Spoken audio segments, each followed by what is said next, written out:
Buenos días a todos y a todas y le vamos a dar la palabra a Verónica. Verónica, preséntese por favor para que conozcan Ujú. más allá de su pelo. Un placer de tenerla aquí. Bueno, muchísimas gracias dándoles esta charla. También les agradezco muchísimo a todos los que se pudieron conectar. De disfagia, no sé. Espérense porque me hacen el favor y silencian el micrófono. O sea, el silencio yo. Este, bueno, mi nombre es Verónica, yo soy terapeuta de lenguaje. Ahorita estoy trabajando en Heredia. Para mí es un placer de verdad estar aquí, dándoles esta charla y que me hayan invitado. Yo trabajo en un hogar de ancianos ahorita, también trabajo por consulta privada, em, y estoy a sus órdenes, a lo que necesite. Vale, muchas gracias. Puede comenzar. Ujú. Vamos a compartir. Me dicen si ven la pantalla, porfa. ¿Sí se ve? Sí, se ve bien. Se ve. Ok. Ay. Bueno, el tema de hoy es la disfagia en el adulto mayor con demencias.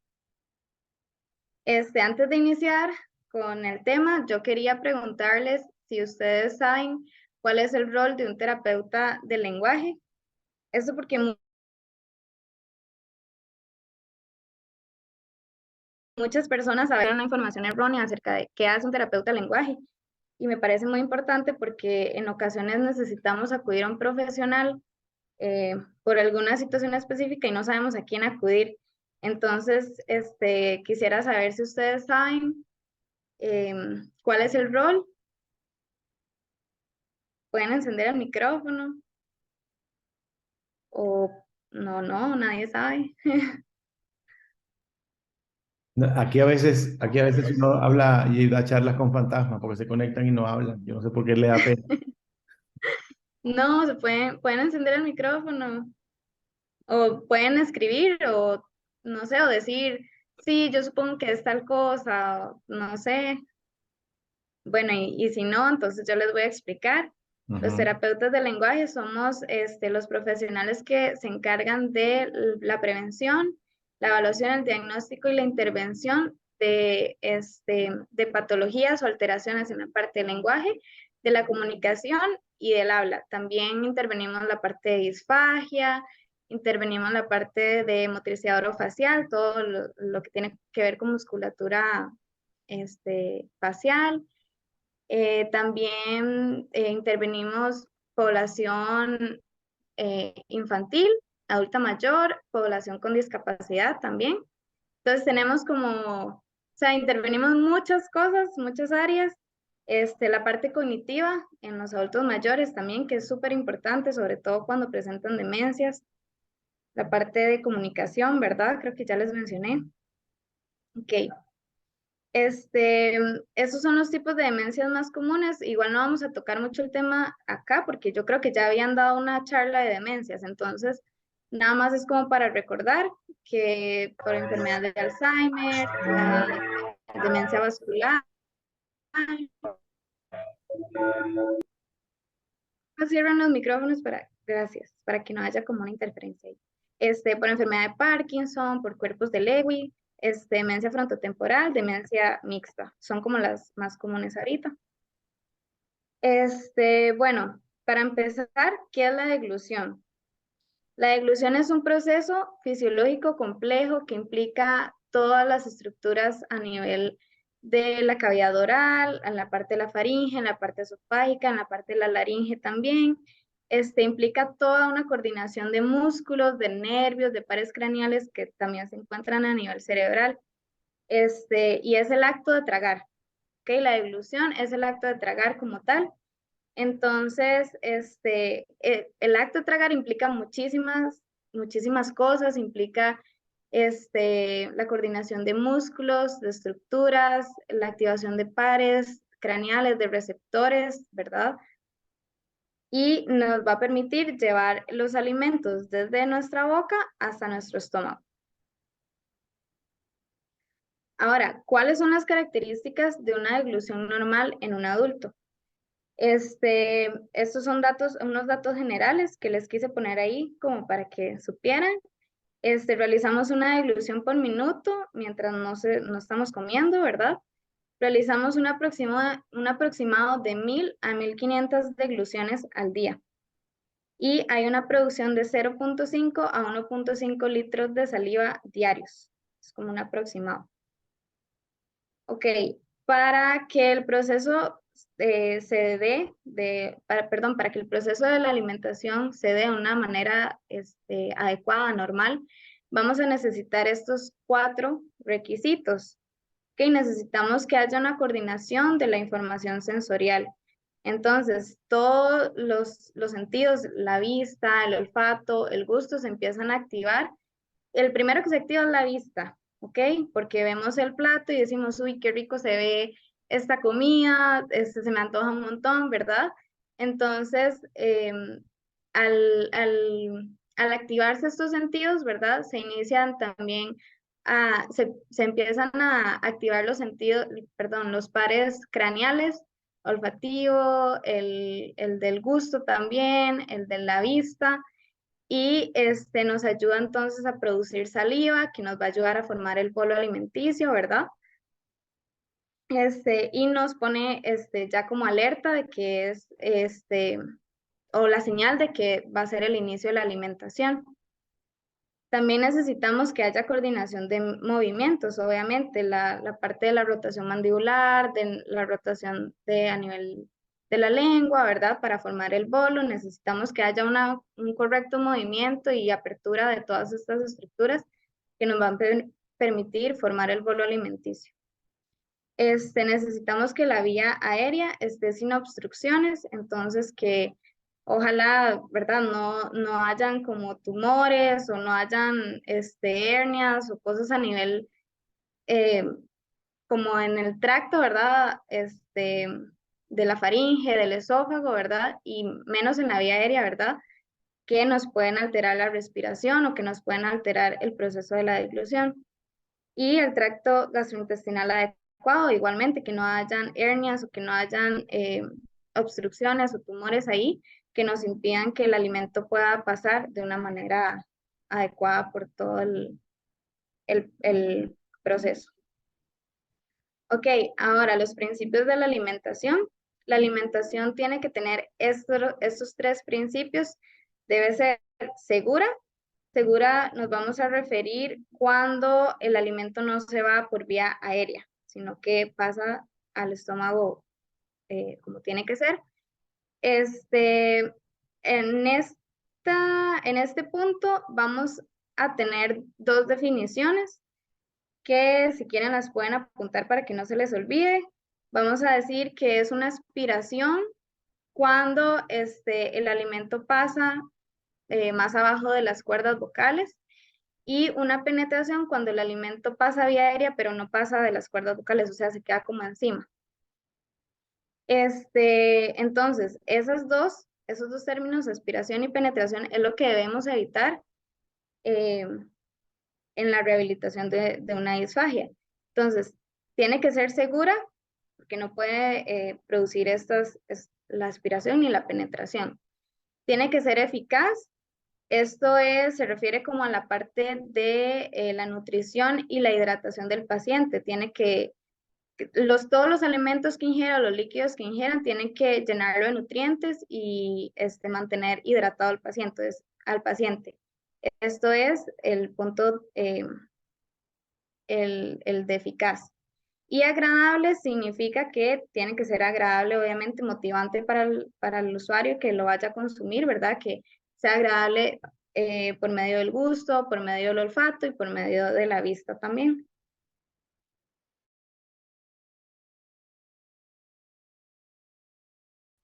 3 fases aquí.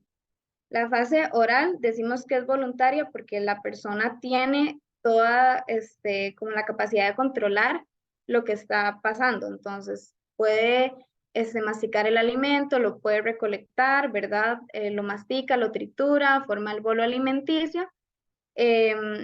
Y todo esto tiene que estar en buenas condiciones, por ejemplo, la musculatura a nivel de los labios, perdón, la musculatura de la lengua también, la musculatura mandibular, todo esto para que pueda ser como una fase oral exitosa, ¿verdad? Después tenemos la fase faríngea, que es es una fase involuntaria, es involuntaria porque ya el alimento es propulsado hacia la faringe y no, ya no podemos controlar. En la faringe ya lo que hace que el bolo alimenticio vaya bajando son unos movimientos que se llaman movimientos peristálticos, faringios, y lo que hace es como que los músculos empiezan a contraer y, y eso va originando que el bolo alimenticio vaya pasando por la faringe. Ok, vamos a leer aquí un poquito en esta etapa. La lengua empuja el bolo hacia la parte posterior de la boca, ajá, y estimula los receptores de la faringe y los músculos también se activan para que el bolo vaya pasando. Después tenemos la fase esofágica,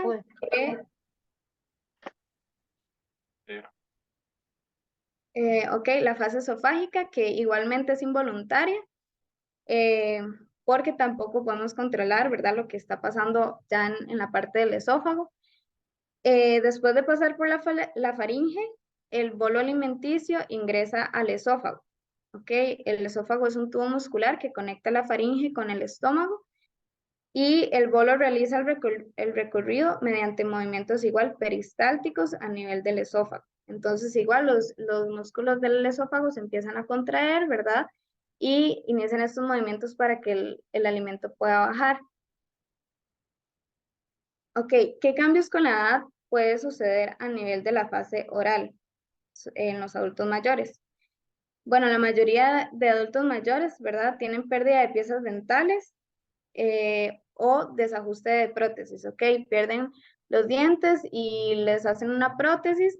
Lo que pasa es que las prótesis a veces no les quedan bien, entonces a veces les puede quedar muy floja y se les desacomoda, ¿verdad? O les incomoda a la hora de masticar o a la hora de recolectar el alimento.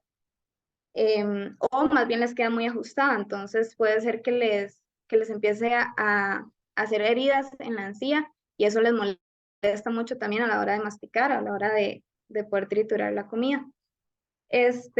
También puede haber una disminución de la producción de saliva. Esto se puede dar como efecto secundario de algunos medicamentos que consumen ya los adultos mayores, o también podría ser por deshidratación del adulto mayor. Y como sabemos, ellos normalmente, bueno, en muchos casos, ¿verdad?, tienen una deshidratación o tienen muchas infecciones a nivel de orina, ¿verdad? Después tenemos la fase faríngea. En la fase faríngea puede haber una disminución del tono muscular. Entonces, igual sabemos que los adultos mayores en muchos casos, en la mayoría de casos, van perdiendo masa muscular en todo el cuerpo, y en todo el cuerpo también nos referimos a la parte de los músculos faríngeos. Entonces esto va a generar debilidad y puede haber incoordinación también de la función de los músculos a la hora de tragar.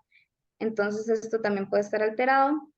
El movimiento de la epiglotis disminuido. La epiglotis es como una estructura, como una telita, por así decirlo, que permite, o sea, se cierra del lado de la laringe para que el alimento no pase a la vía aérea, ¿verdad?, a los pulmones y así, y que el alimento pueda pasar por el esófago. Esa es la epiglotis, es como una telita. Ahorita tal vez hay por ahí una imagen y se las muestro. Entonces, este movimiento de la epiglotis puede estar disminuido, ¿verdad? O igual, digamos, generar una como incoordinación de esa estructura, entonces hay como un cierre muy inadecuado. Después está en la fase esofágica puede haber una disminución de las contracciones peristálticas, entonces igualmente por pérdida del tono muscular de los músculos del esófago, puede ser que las contracciones sean muy disminuidas y entonces eso hace que el alimento se quede como atascado, se quede como pegado ahí en el esófago y le cueste bajar. Y puede haber también un estrechamiento del esófago. Algo importante que tienen que saber también es que la fase esofágica, perdón, la disfagia a nivel esofágico, los terapeutas del lenguaje no lo podemos rehabilitar porque no hay como ejercicios, como técnicas o maniobras que nos rehabilite esta fase esofágica. Esto ya es más que todo como en la parte médica, como de un gastroenterólogo o así, pero igual es importante que la mencionemos, ¿ok? Ok, en los adultos mayores podemos encontrar varios trastornos de la alimentación en el que se va a afectar la parte sensorial, y pueden haber afectaciones propioceptivas también. Ok, en las afectaciones sensoriales, ¿qué pasa? Que los pacientes tienen, pierden la sensibilidad a nivel gustativo y facial también. Entonces, eso hace que no perciban los residuos cuando después de tragar quedan residuos y no se los limpian, por ejemplo, o se les sale el alimento, lo recolectan y se les empieza a salir o el líquido o el alimento por la cavidad oral, y tampoco se dan cuenta porque no lo perciben, no lo sienten. También puede ser que el alimento está muy frío, está muy salado, está muy caliente, está muy dulce y ellos tampoco no son capaces de sentirlo porque hay una pérdida sensorial. Y o también esto que les puse aquí, que suelen comer grandes trozos de alimentos y se los tragan y tal vez ahí hay como se pueden asfixiar o algo así, ¿verdad? Después tenemos en las afectaciones propioceptivas. La propiocepción es un sentido que nos ayuda como a saber el movimiento de nuestro cuerpo, nuestras articulaciones, la presión que tenemos que ejercer al manipular un objeto, al manipular algo o hacer fuerza, ¿verdad? Es como ese sentido. Los adultos mayores, sobre todo en las demencias, empiezan a perder también este sentido de la propiocepción, que va a llegar a desarrollar dificultades orales motoras. Entonces pueden meterse un pedazo muy grande de alimento a la boca y les va a costar tragarlo, obviamente porque no lo van a poder masticar. Y eso también va a generar que haya como una asfixia o un atragantamiento. Ahora sí, vamos a ver qué es la disfagia. Bueno, es definida, les voy a leer lo que dice aquí. Según American Speech Language Hearing Association, como la dificultad para tragar líquidos y o alimentos que ocurren cuando la deglución es alterada en cualquier etapa del proceso, de las que ya les mencioné, desde la boca hasta el estómago, y puede ser causada por una variedad de factores, incluyendo enfermedades neurológicas, trastornos estructurales o enfermedades sistémicas. Okay, entonces, igualmente la disfagia no solo se da en adulto mayor, igual se puede dar en cualquier población, hasta en bebés. Pero entonces lo que se va a afectar es cualquier etapa, cualquier fase de las que ya mencioné, ya sea en la fase oral, en la fase faríngea o en la fase esofágica. Cualquier alteración que haya en esas fases nos va a provocar una disfagia. ¿Ok?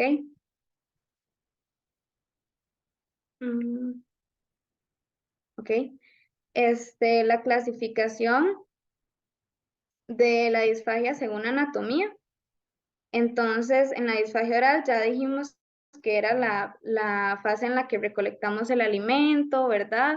En la que, en la que recolectamos el alimento, en la que empezamos a masticar, a triturar el alimento, a formar el bolo alimenticio para posteriormente tragarlo. Entonces, si hay una disfagia oral es porque tal vez hay una dificultad para recolectar el alimento y formar el bolo alimenticio. Entonces puede ser que tal vez exista muy poca movilidad a nivel mandibular o el cierre labial no es el adecuado, entonces la persona generalmente está con la boca abierta, tiene mucha debilidad a nivel de mejillas también para retener el alimento dentro de la boca, ¿verdad? Todo esto entonces puede ocasionar una disfagia oral. Lo de las prótesis mal ajustadas que también les comenté, que puede ocasionar que no trituren o no mastiquen bien el alimento y se vaya el alimento así casi que entero, ¿verdad? Y eso puede llegar a afectar. Después tenemos la disfagia orofaringea, que tiene que ver con la parte oral y en la parte faringea también, o sea, es como una combinación. Es la dificultad para transportar el alimento o el líquido desde la cavidad oral hacia la faringe. Entonces, aquí puede ser que la musculatura de la lengua también sea débil o presente como pequeños temblores, en el caso también como del Parkinson, que es muy común. Entonces, eso va a hacer que el alimento no sea triturado, ni igual no haya una formación del bolo adecuado, y a la hora de propulsar el bolo, que eso es una función que lo hace la lengua, la base de la lengua,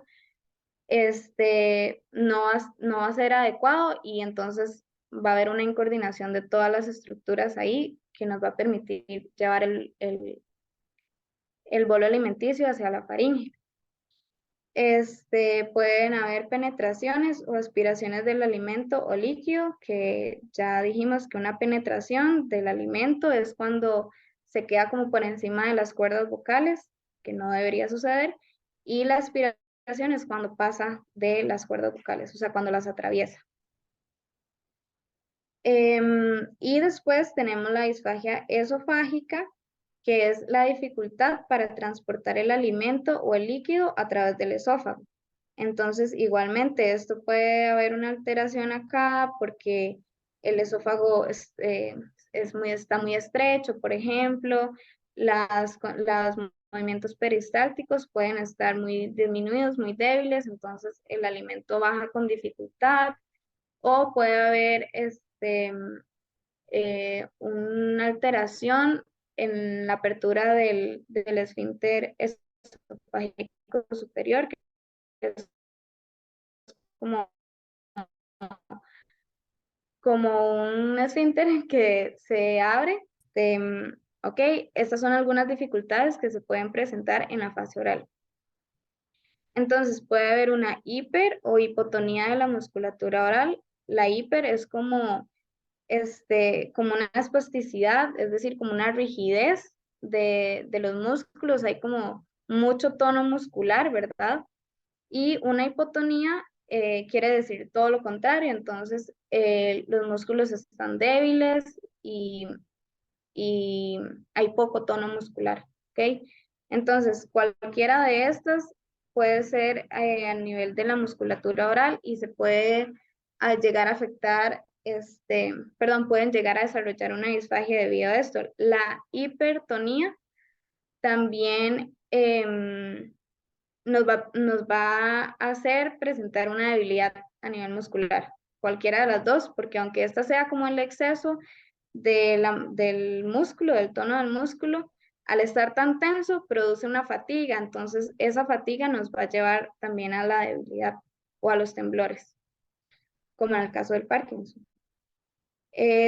Bueno, también se puede llegar a presentar cialorrea, que es como exceso de babeo, entonces la persona pasa con la saliva siempre por fuera de la boca, o el edentulismo, que es cuando hay pérdida de dientes, de la mayoría de los dientes.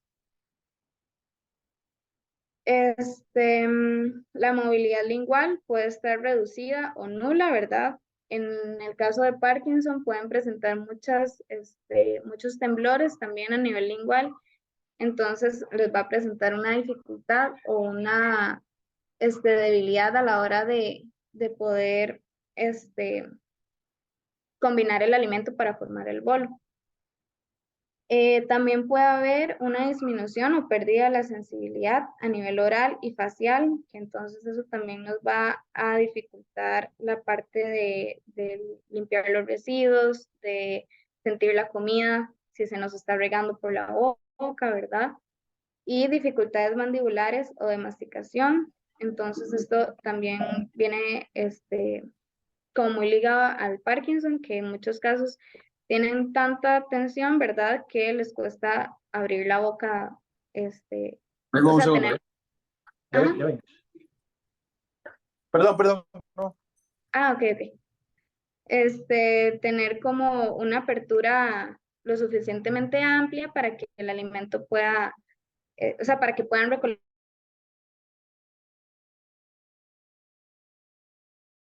las dificultades que se pueden presentar en la fase faríngea. Entonces, puede haber una lentitud en el reflejo de la deglución. Ahí les voy a poner un ejemplo. Una vez estuve tratando a un señor que se metía el alimento a la boca y tal vez, digamos, lo masticaba, aunque era tal vez como un puré, era como, tal vez ni siquiera necesitaba la masticación, pero se lo dejaba en la boca y no había ese reflejo de deglución que uno cuando come, ¿verdad? Sabe que ya propulsa el bolo y se lo traga. Él no lo tenía, entonces no disparaba ese reflejo de deglución. Entonces, en muchos adultos mayores y sobre todo cuando tienen demencias pasa esto, como que hay una lentitud en ese reflejo y pues cuesta mucho que se dé. La disfunción velar o regurgitación, ¿verdad? Ok, el velo del paladar es el que le permite, la función del velo del paladar es que la comida, cuando tragamos, no se salga por la nariz, o sea, como que lo tapa, ¿verdad? Entonces, puede haber una disfunción velar, o sea, una alteración a nivel del cierre del velo, y eso nos va a provocar una regurgitación nasal, es decir, que la comida se nos va a salir por la nariz a la hora de tragarla. Después puede haber una lentitud de la elevación laringea. Esto puede ocasionarse mucho en la enfermedad, perdón, en la esclerosis lateral amiotrófica y en el Parkinson también. Aunque en realidad, una disminución de la elevación laringea puede darse en la mayoría de las disfagias, generalmente. Puede haber una disminución de la peristalsis faríngea.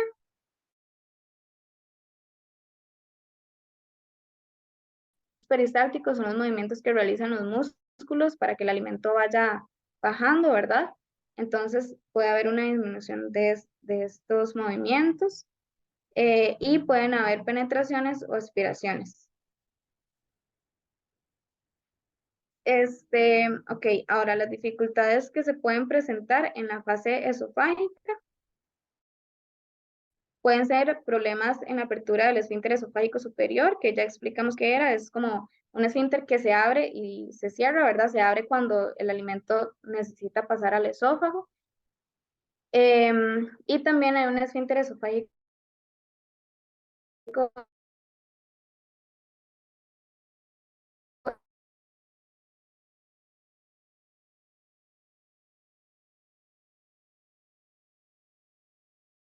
inferior, que es el que ya se abre para que el alimento pase al estómago.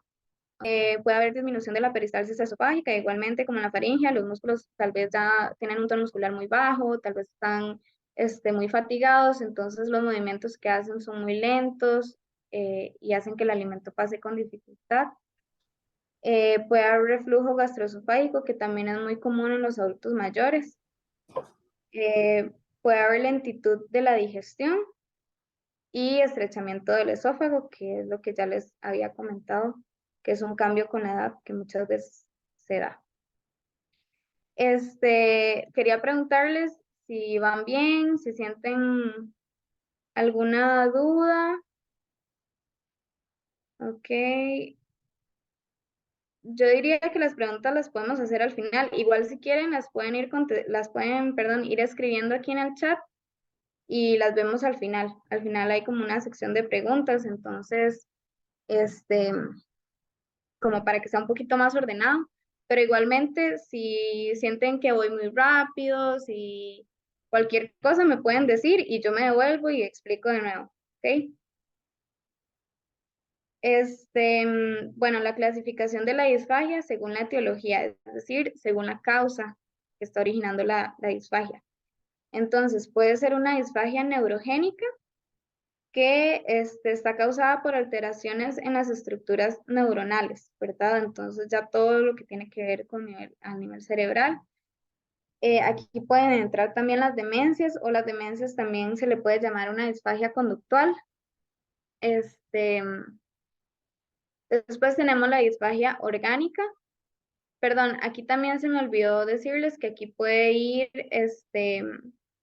aquí se incluye también cuando hay un evento cerebrovascular, o también se conoce como un derrame o un trauma de cráneo, aquí también puede entrar, ¿ok? Después está la disfagia orgánica, que es causada por obstrucciones físicas en el tracto gastrointestinal, como los tumores, como anillos esofágicos, como hernias dietales, ¿verdad? Entonces tiene que ver ya, como a nivel físico, como algún bulto o algo así que esté originando que el alimento no pueda pasar de manera correcta. Disfagia psicógena es cuando es causada por algún evento traumático. Después de un evento traumático, la persona puede presentar una disfagia. Una disfagia idiopática, que la causa es desconocida, entonces la persona presenta una disfagia, pero en realidad no sabemos por qué, porque tal vez no tenga nada de estas características que les estoy mencionando de las otras disfagias. Puede haber una disfagia funcional, que ya es causada por trastornos a nivel muscular o en las estructuras que están involucradas a la hora de tragar o a la hora de deglutir, como la disfunción del músculo cricofaríngeo, ¿ok? Que este es un músculo de la faringe. Ok, ahora la prevalencia de la disfagia en adultos mayores con demencia. Bueno, la American Speech Language Hearing Association señala que la disfagia es común en las personas con demencia y que puede afectar hasta el 70% de los pacientes en la fase avanzada de la enfermedad. O sea, imagínense, es muchísima cantidad, es un porcentaje muy alto de las personas que pueden llegar a presentar disfagia en las demencias. Aquí es en la fase avanzada, pero muchas veces puede aparecer o algunos indicios, ¿verdad? De disfagia en fases como iniciales o intermedias, ¿verdad? Y siempre es bueno tener este tipo de información, ¿verdad? Para que podamos acudir a un profesional, como un terapeuta de lenguaje que pueda tratarnos esto, ¿verdad? Y que nos ayude a tratar a nuestro familiar, a nuestro amigo, ¿verdad? O a la persona con la que estemos que está presentando esto.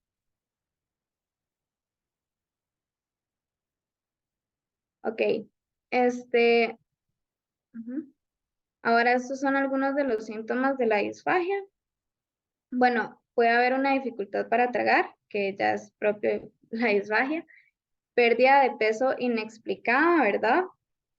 La tos o el atragantamiento. Ok, la tos, cuando, por ejemplo, estamos comiendo algo o estamos tomando agua o algún fresco, ¿verdad? Y empezamos a toser, es porque decimos, uy, es que se me fue por mal camino, ¿verdad? Entonces, la tos es un reflejo de protección de nuestro cuerpo, ¿verdad? Para sacar el alimento, para sacar el líquido de la cavidad oral, ¿verdad? Y lo que pasa es que en los adultos mayores muchas veces este reflejo de tos está pues ausente o es muy débil tal vez. Entonces, esa tos no es funcional y no nos va a permitir sacar el alimento o líquido, ¿verdad? Y proteger la vía aérea. Este, pero bueno, uno de los síntomas es que haya mucha tos o atragantamiento en todas las comidas, por ejemplo, o en la mayoría de veces que estamos comiendo. Porque puede pasar de manera ocasional, o digamos que un día esté tomando fresco y uy, me ahogué, ¿verdad? Y no pasa nada, pero ya decimos que es como un síntoma de la disfagia cuando pasa frecuentemente, cuando es algo constante en la mayoría de las comidas, con todos los líquidos, por ejemplo, o con todos los sólidos, ¿verdad? Sensación de alimentos atascados, ¿verdad? Esto sobre todo puede pasar a nivel esofágico, que sentimos como que el alimento se queda ahí como atascado, ¿verdad? El dolor torácico o de pecho, que también puede indicar una disfagia a nivel esofágico.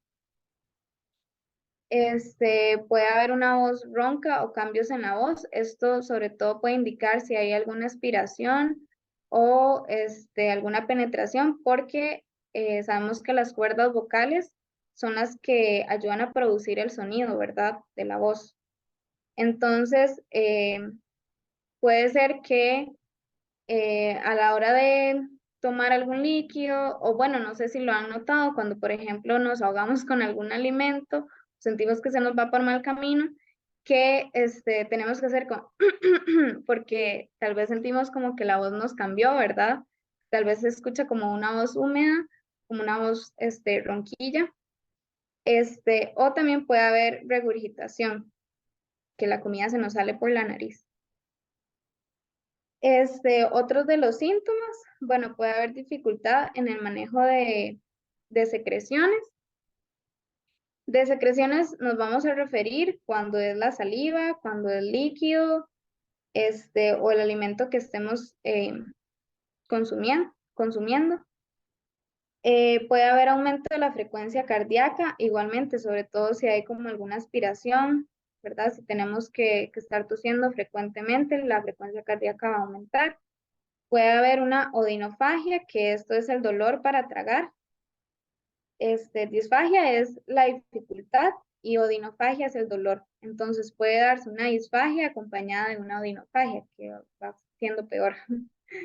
Puede haber deshidratación o desnutrición, perdón, que esto va ligado también a lo de la pérdida de peso inexplicada, ¿verdad? Puede haber presencia del reflujo gastroesofágico después de cada comida y después de la alimentación. En algunos casos puede haber un cambio en la coloración de la piel, que a veces puede ser como un indicador de que la persona tal vez está haciendo una aspiración, es decir, que se le va la comida por mal camino. Y tal vez no está el reflejo de tos que ya les había comentado, y entonces esto está haciendo que la persona tenga mucha menos oxigenación a nivel de sangre, y eso hace que haya un cambio en la coloración de la piel. Puede haber temblores en las manos también, o las uñas que tal vez se les ponga de otro color, como morado tal vez, o azul. Ok, ¿cuáles demencias son las más comunes para desarrollar una disfagia? Igualmente, acá está la demencia por Alzheimer, la demencia vascular, la demencia por Parkinson, por Lewy, la demencia frontotemporal y la demencia mixta, que puede haber combinación de estas, ¿verdad? Y igual aquí también entran, por ejemplo, como la enfermedad de Huntington, la esclerosis lateral amiotrófica, ¿verdad? Todas estas que también son enfermedades neurodegenerativas, que nos van a llegar a afectar la disfagia, perdón, la deglución, una deglución normal. ¿Voy bien? ¿Cómo sienten? ¿Van entendiendo todo? ¿Me pueden decir sí o no? Sí, gracias. Ok, súper Sí. bien. Bueno, aquí les puse las fases de la deglución que son las que más se afectan en cada demencia. Entonces vamos a ver, en la demencia por la enfermedad de Alzheimer, en las fases más avanzadas la disfagia se presenta en un 70% de los pacientes, afectando principalmente la fase oral de la deglución, que recordemos que la fase oral era la fase en la que vamos recolectando el alimento, en la que trituramos, masticamos para que se forme el bolo alimenticio, ¿verdad?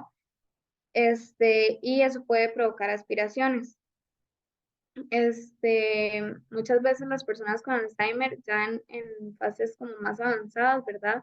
pierden como esta capacidad de llevarse el alimento a la boca, como esta coordinación, y o se les riega, o digamos a la hora de recolectarlo, tal vez no es la manera más adecuada, y no mastican bien el alimento, se lo tragan así de un solo, o tal vez lo dejan en la boca durante mucho rato y nunca se lo tragan, ¿verdad? O lo escupen, también puede pasar. Por eso se afecta más la fase oral. Después en la demencia vascular, dice que la disfagia se presenta en un 20 a un 50% de los pacientes y puede afectar tanto la fase oral como la fase faríngea de la deglución. Entonces se pueden afectar ambas. No es que en la enfermedad de Alzheimer no se van a afectar ambas, también se pueden llegar a afectar a la fase oral y la fase faríngea, pero hay más prevalencia en la fase oral. Y en la demencia vascular,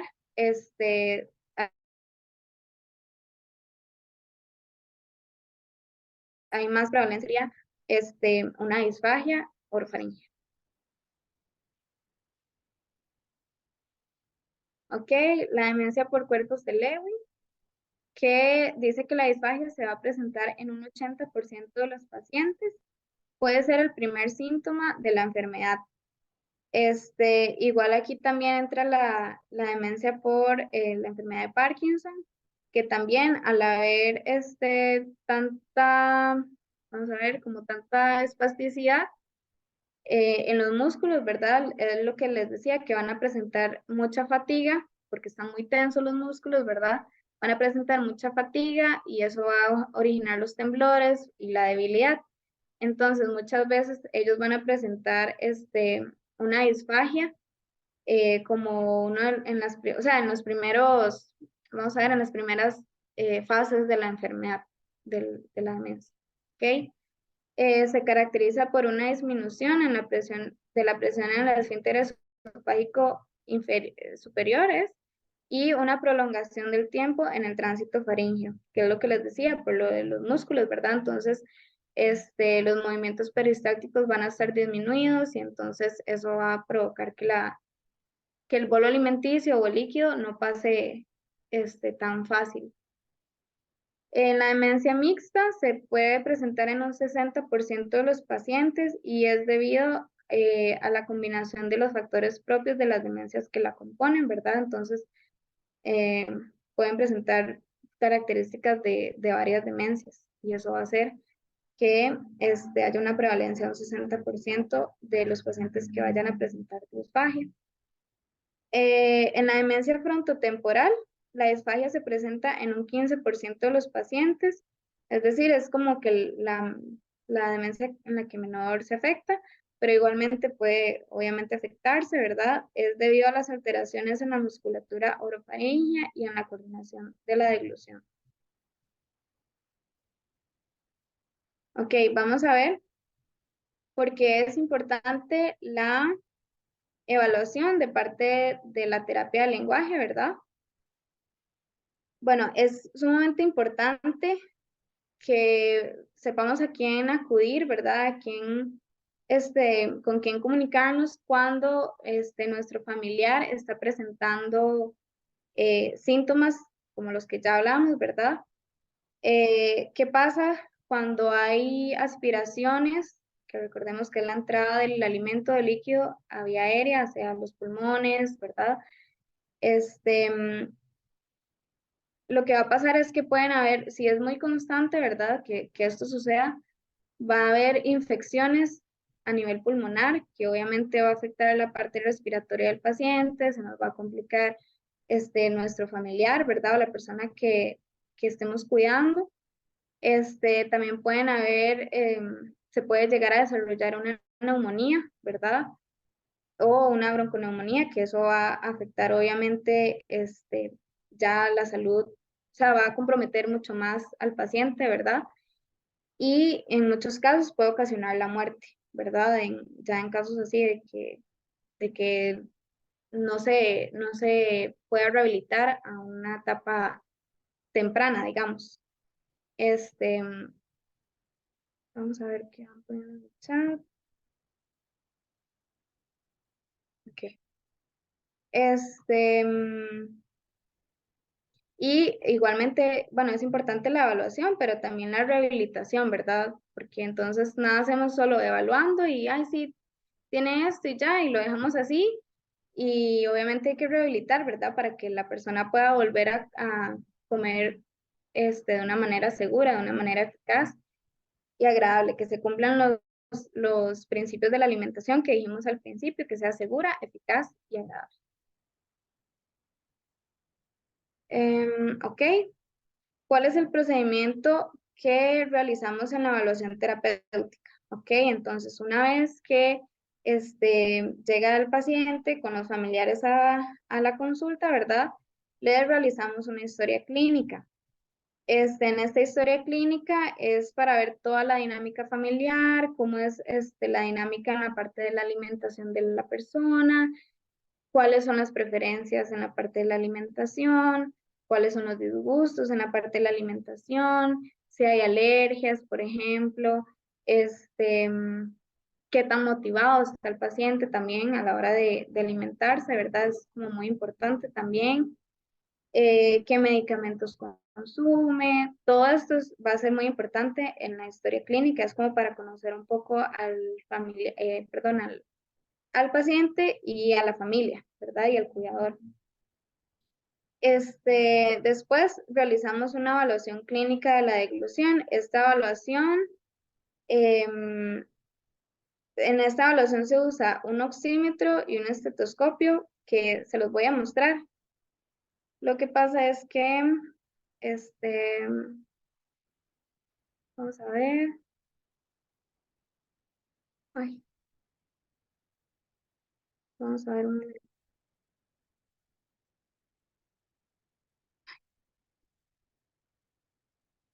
em, no sé por qué no puedo volver como la... Ok, voy a dejar de compartir un momento. Ya les voy a mostrar los instrumentos que utilizamos para la evaluación para que más o menos vean qué es. Denme un segundo.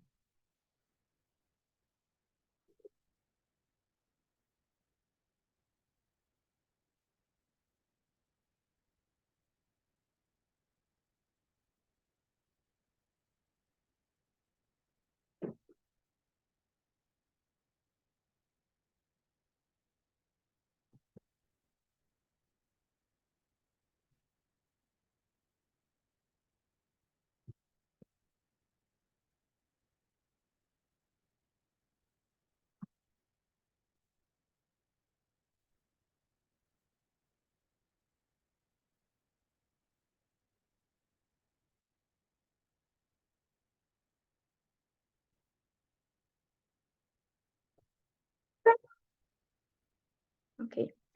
Les voy a mostrar. Se utiliza un estetoscopio, que me imagino que la mayoría lo ha visto, ¿verdad?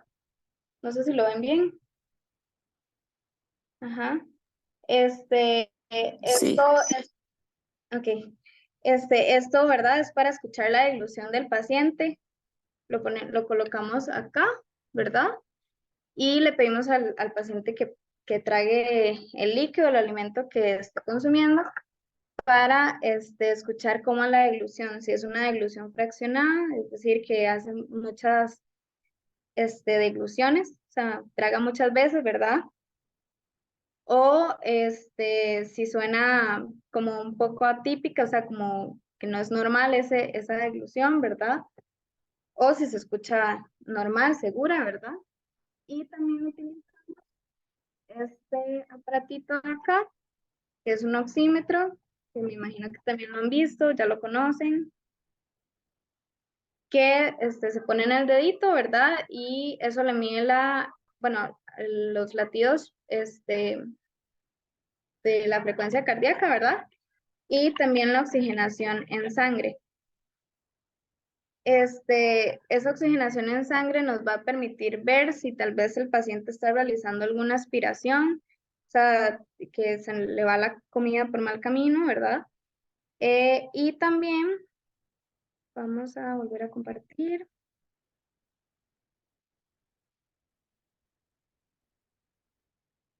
Ok. Ahí se ve. Ok, y ¿ya se ve? Sí, sí. Ujú. Ok. Este, entonces vamos a poner el oxímetro, ¿verdad? Mientras escuchamos la deglución del paciente. Si es un paciente que, por ejemplo, tiene una sonda, ¿verdad? Que hace mucho, tal vez no está comiendo por boca, entonces no le damos alimento, sino que podemos darle chips de hielo que los podemos hacer como con este tipo de molde, digamos, son mini chips, literal, son súper chiquititos, y esto se le dan varios al paciente, los revuelve en su boca y los traga, como para ver cómo es la deglución, si es un paciente que no está comiendo por boca, ¿verdad? Esto no produce tanto riesgo, ¿verdad? Como de si fuera, por ejemplo, un alimento o algo así, porque para empezar los hielitos son muy chiquititos y además de eso que como es tan poquita cantidad, el pH es neutro, el pH de los chips, ¿verdad? Entonces el pulmón lo puede absorber fácil si es el caso de que la persona los está aspirando también. También en la evaluación clínica, ¿verdad? Observamos cómo está toda la musculatura a nivel mandibular, cómo es la apertura de la mandíbula a la hora de recolectar el alimento, cómo está la musculatura de los labios, de la lengua, si la lengua, por ejemplo, presenta muchos temblores, si tiene una incoordinación, ¿verdad? Si uno le dice, por ejemplo, muévala hacia este lado y no lo puede hacer, o si, ¿verdad? Si uno le dice muévala hacia los lados y no lo hace. Todo eso porque obviamente esto es lo que nos va a permitir formar el bolo alimenticio, entonces todo esto lo vamos a evaluar. Evaluamos también la parte de la sensibilidad oral, puede ser con frío, con calor, ¿verdad? O preguntándole al paciente a nivel facial, también se siente donde uno lo está tocando. Ahí es donde se valoran los pares craneales también y los músculos y la parte de la alimentación ya como tal de la deglución. Lo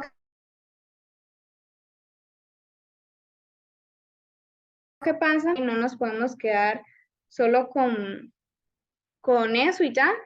Siempre es importante referir a una evaluación instrumental. Una evaluación instrumental es ya por medio de imagen, ¿verdad? A nivel de radiología y nos permite observar ya las estructuras a nivel interno, porque en la evaluación clínica no podemos observar las estructuras internas, ¿ok? Nada más podemos ver, por ejemplo, observar o escuchar con el estetoscopio si suena una deglución segura, si no, ¿verdad? O con qué tipo de alimento sí, con qué tipo de alimento no, pero igual no nos da esa seguridad al 100% de que está aspirando ¿verdad? O muchas veces el oxímetro también puede no ser tan confiable porque me ha pasado en muchos casos que el adulto mayor, tal vez ya con una demencia muy avanzada, es muy inquieto, entonces se mueve mucho, se lo quita, o tal vez tiene las manitos muy frías, entonces el oxímetro tal vez no le, ¿cómo se dice? Como que no le lee bien los parámetros, ¿verdad?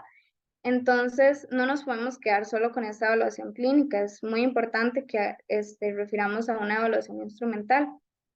En esta evaluación instrumental, bueno, ya les voy a explicar esta. Después de que realizamos ambas evaluaciones, ya tenemos la evaluación clínica y la evaluación instrumental, realizamos un diagnóstico y ya empezamos con el plan de tratamiento, ¿verdad? Como tal. Bueno, estos son los tipos de evaluación instrumental más frecuentes que hay, ¿verdad? Si ven, bueno, esta se llama una videofluoroscopía, no sé si las habían escuchado antes, sí o no.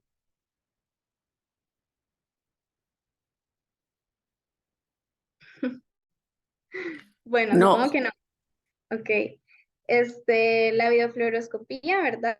Es un procedimiento diagnóstico que nos puede evaluar todas las fases de la deglución. Si ven acá, no sé si le ven la forma, digamos, esta es la cabeza, hasta la boca, ¿verdad? Los dientes, la barbilla, esta es la parte del cuello, ¿verdad? Entonces, nos permite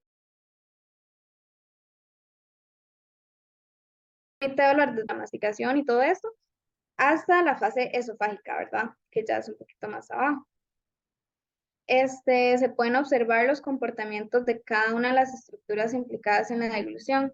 ¿Ok? Ven que aquí ya podemos observar las estructuras de manera interna, entonces ya es algo mucho más objetivo, ya con esto entonces podemos tomar una decisión de qué ejercicios vamos a empezar a utilizar para rehabilitar o de qué posturas, ¿verdad? O de qué maniobras vamos a utilizar para rehabilitar al paciente. Pero sin esto es muy subjetivo, o sea, no podríamos saber exactamente con qué consistencias o con qué texturas son las que él no o ella no está aspirando o no está tragando correctamente. Y también tenemos la evaluación endoscópica de la deglución, entre las siglas se llama PIS.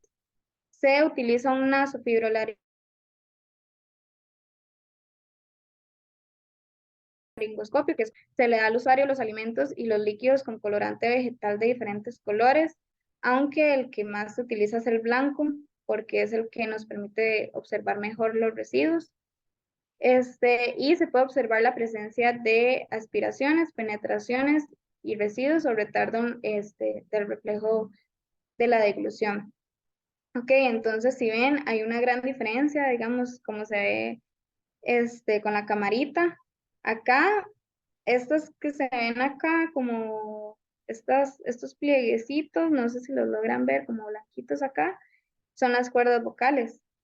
Y ya ese huequito hacia abajo es la tráquea, ¿ok? Entonces, esta de acá era la que les había comentado ahora, esta de aquí, esto es la epiglotis.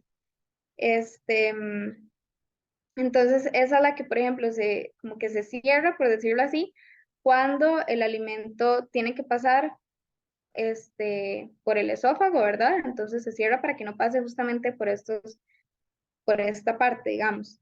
Y esto está cuando ya la persona está en reposo, cuando está respirando, ¿verdad? Para que pueda pasar el aire. Lo que pasa, o sea, bueno, son diferentes, ¿verdad?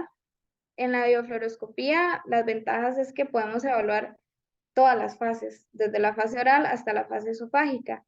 En esta se está evaluando más que todo la fase faríngea, porque no estamos observando la fase oral, ¿verdad? La recolección del alimento y así. Y no podemos ver cómo está funcionando la base de la lengua, por ejemplo, si está disminuido el movimiento que realiza o no. La elevación de la laringe también, ¿verdad? No podemos observarla por medio de esta otra evaluación. En esta otra evaluación, la ventaja es que nos permite ver dónde están quedando los residuos. ¿Ok? Los residuos a veces son normales, pero un residuo, o sea, en todas las personas, ¿verdad? Con disfagia, ¿no? Van a quedar residuos, ¿ok? Pero la diferencia es que obviamente en una persona sin disfagia los residuos son mínimos, son completamente mínimos y no hay riesgo de aspiraciones o así, ¿verdad? Y en las personas con disfagia, entonces sí van a tener unos residuos como mucho más abundantes. Entonces, en esta evaluación podríamos observar acá, digamos, si quedan residuos los senos piriformes, que es esta partecita de acá, si quedan vallécula, ¿verdad? Y esta partecita acá es la vallécula. Aquí es donde pueden ingresar la mayoría de los residuos y vean que en la biofluoroscopía se puede ver claramente si hay residuos o no, por esto negrito que se ve acá. Entonces podríamos observarlo de una mejor manera acá, pero igual aquí se puede observar bastante bien. Y la ventaja de esto entonces es que donde veamos residuos, entonces nos podrían indicar, ¿verdad? Si hay una disminución a nivel de la elevación laringea, si lo que está ocasionando es que hay una disminución en la retracción de la base de la lengua que impulse o que transporte el bolo alimenticio, ¿verdad? Todo eso. Depende de dónde caiga el residuo, donde se pueda observar, ya sabríamos como qué exactamente es lo que se está alterando y podríamos entonces cambiar ejercicios para poder rehabilitar esto. Lo que pasa es que entonces, si no enviamos este tipo de evaluaciones, es muy difícil poder observar y es ya muy difícil poder acertar tal vez como con los ejercicios, ¿verdad? Que se van haciendo. Este, ok, ahora vamos con el tratamiento terapéutico. Ok, el objetivo del tratamiento es reducir el riesgo de aspiración siempre y de penetraciones, ¿verdad? O sea, que la comida no pase por vía aérea. Y optimizar la hidratación y la nutrición del paciente. Es súper importante.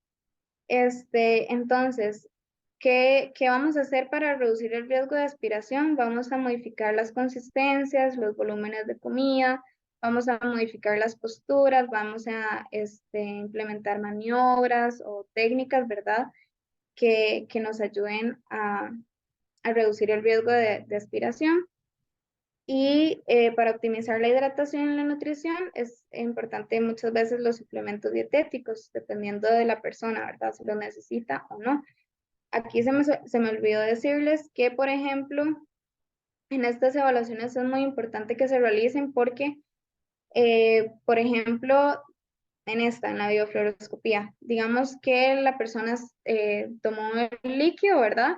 Y lo aspiró, entonces lo podemos observar aquí, entonces tal vez lo que lo que pensaríamos normalmente es como, bueno, ya lo está aspirando, detengamos la evaluación ya, porque se ahoga, ¿verdad? Y en realidad es todo lo contrario. Entonces, con esta evaluación le podemos indicar al paciente como, bueno, vamos a hacer esta otra postura, ¿verdad? Vamos a inclinar la cabeza de esta manera, vamos a hacer esta otra maniobra, ¿verdad? Para ver si tal vez con esas maniobras que realizamos el paciente logra tragar el alimento, bueno, el líquido, ¿verdad? De una manera correcta. En esta evaluación se dan tres tipos diferentes de consistencias, entonces es una más como líquida, una más espesita y una ya mucho más espesa. Entonces se prueba con las diferentes texturas a ver cuál es la que hay menos riesgo de aspiración. ¿Ok? Bueno, ¿qué profesionales acompañan el proceso de todo, bueno, de la rehabilitación, de la evaluación y la rehabilitación de la disfagia?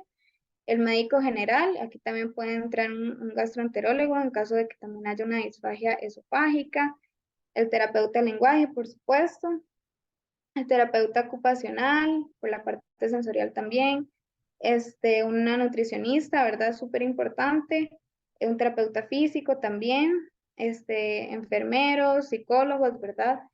Y en todo esto, o sea, los más importantes aquí es la familia o los cuidadores de la persona, ¿verdad? Que son los que siempre están con ella o con él y que nos van a ayudar a que la rehabilitación sea mucho más eficiente, o sea, que sea más funcional, ¿verdad?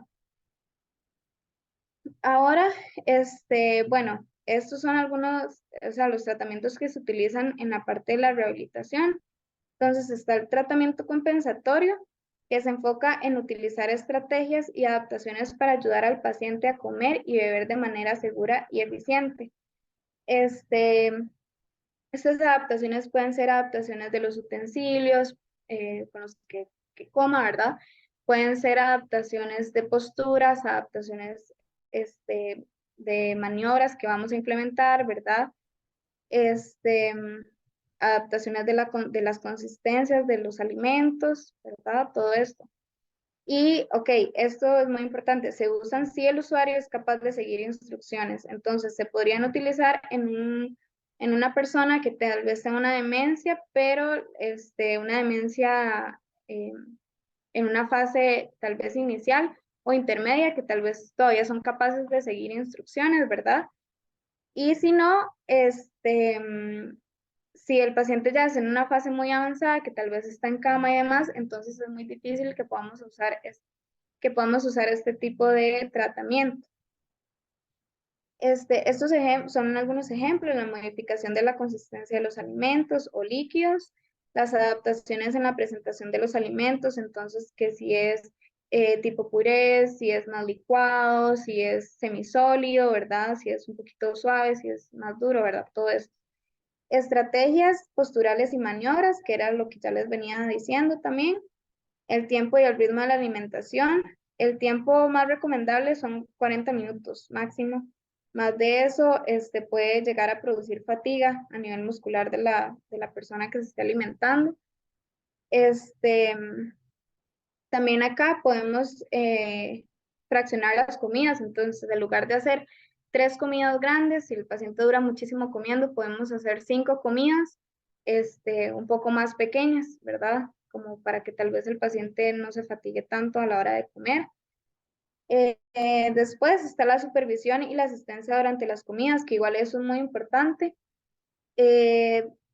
Ok, si es una persona que todavía es bastante independiente a la hora, digamos que tiene una demencia, pero es bastante independiente a la hora de alimentarse, entonces tenemos que dejarlo que lo haga. No podemos decir como, ay, no, es que yo le voy a ayudar, ¿verdad? O así, porque lo que vamos a hacer es como irle, este, por decirlo así, como irle quitando esa habilidad que ya tiene.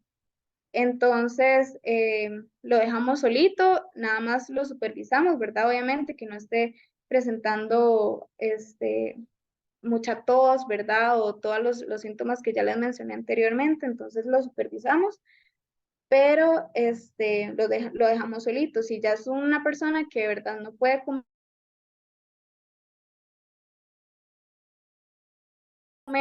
si está muy avanzada ya, entonces también lo asistimos dándole el alimento.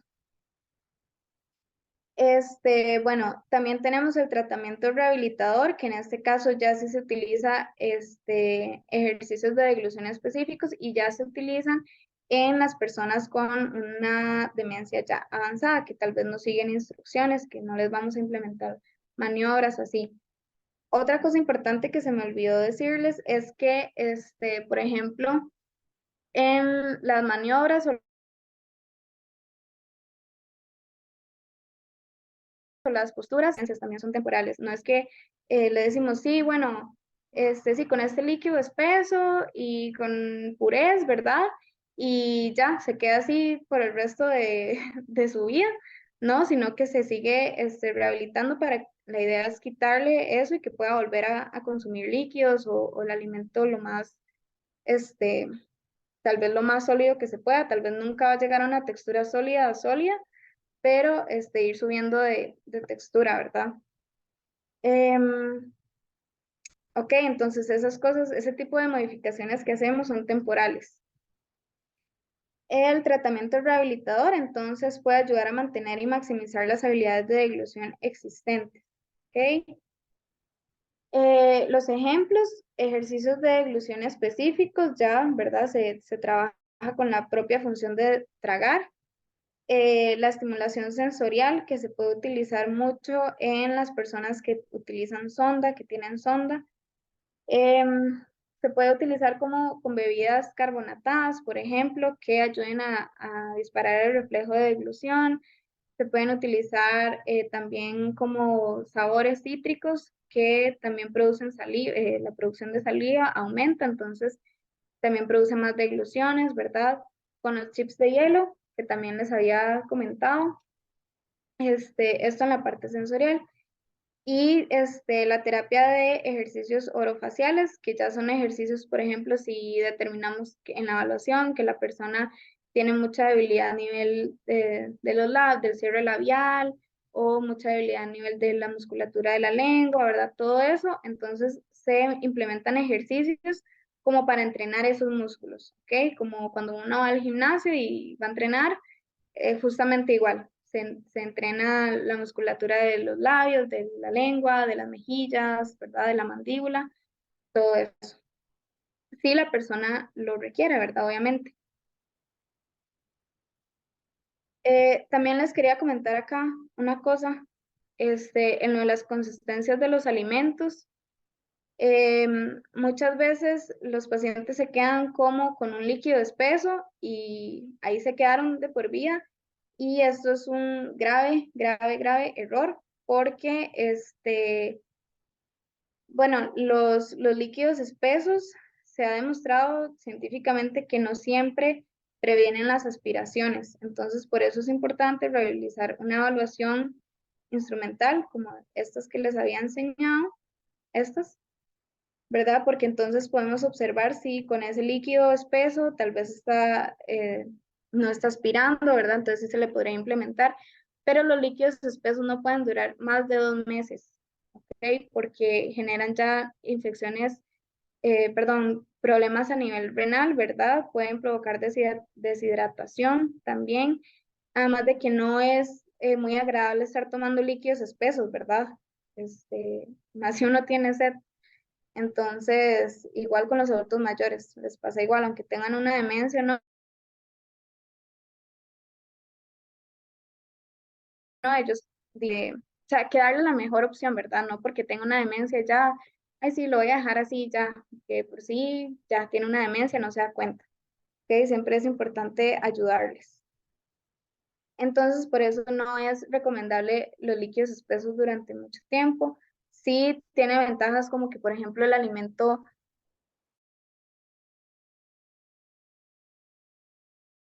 perdón, el líquido como mayor protección, por decirlo así, pero no es que nos va a eliminar el riesgo de aspiración del todo, ¿verdad?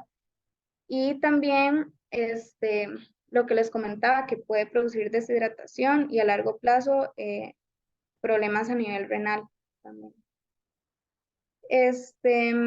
Ok, ya se lo dije. Ahora, las posibles dificultades en las que un paciente con demencia o sea, puede llegar a tener a la hora de la alimentación. Entonces, tenemos problemas físicos, ¿verdad? Que generalmente tienen una incoordinación, temblores, ¿verdad? Entonces, para sostener utensilios, para mantener posturas, ¿verdad? Que la mayoría se van como de lado, no se pueden sostener, sobre todo si ya la demencia está muy avanzada. Problemas ambientales, entonces puede ser que en el lugar en el que se encuentren alimentándose hay poca iluminación, ¿verdad? Pueden haber olores desagradables, o más bien puede haber mucha estimulación visual, que el tele encendido, que la gente gritando, que un montón de cosas alrededor de la persona, ¿verdad? Todo eso puede ser un problema para la persona con demencia a la hora de la alimentación. La mala higiene oral, esto es un punto súper importante, porque en la mayoría de las personas con demencia, y yo lo he visto bastante en el hogar de ancianos, por ejemplo, que a la hora de alimentarse, después de alimentarse, perdón, siempre quedan residuos a nivel oral y muchas veces no los limpian, ¿verdad? O ellos mismos, si lo pueden hacer, no se limpian y puede provocar aspiraciones después de ya de haberse alimentado. Entonces, puede ser que la persona quedó con residuos en la boca, ¿verdad? Y se quedó dormido. Entonces, de un pronto a otro empieza a toser y es porque tal vez se le fue un poco del alimento que todavía tenía en la cavidad oral, se le fue y ahí hay una aspiración, ¿verdad? Entonces eso es muy importante también porque muchas veces tienen resequedad bucal, ¿verdad? Se les pueden hacer úlceras o lo que les decía, las prótesis que muchas veces quedan mal ajustadas o que más bien quedan muy ajustadas y les causan heridas, ¿verdad? Y dolor. Pueden tener problemas sensoriales, entonces ya se altera la parte del olfato, la parte del gusto, la parte de la visión, todo eso que va a dificultar poder recolectar el alimento, o poder observarlo tal vez, o que no perciben si el alimento está muy salado, si está muy dulce, si está muy caliente o si está muy frío, ¿verdad? Todo eso.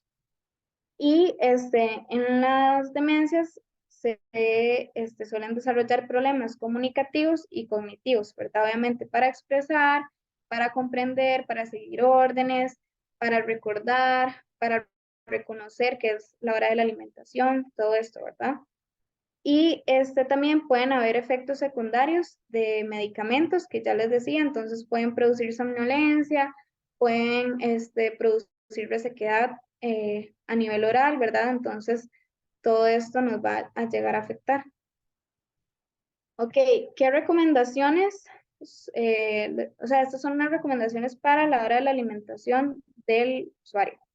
Ok, vamos a minimizar las distracciones en la mesa. Entonces, si por ejemplo, en la dinámica familiar solemos poner los platos de comida, ¿verdad? Y cada persona se va sirviendo, entonces esto tal vez es mejor disminuirlo, ¿verdad? O por lo menos cuando la persona se va a sentar a comer con nosotros, porque eh, genera muchas distracciones, ¿ok? Necesitamos minimizarlas lo más posible porque la persona tiene que saber que es el momento de la alimentación, de ella estar tal vez, si no está consciente de lo que está pasando a su alrededor, por lo menos darle como una señal, ¿ok? Al cuerpo. Luego, alternar bocados sólidos y líquidos se puede hacer, sin embargo, no es recomendable darlos juntos, ¿verdad? No es como que le metimos un alimento sólido, ¿verdad? Lo está masticando y ya le damos el líquido, ¿verdad? No, eso no es lo recomendable. Lo recomendable es como que la persona pueda eh, alimentarse, masticar bien, ¿verdad? Y se traga el alimento y luego le podemos dar un traguito, una cucharada, ¿verdad? Con el líquido.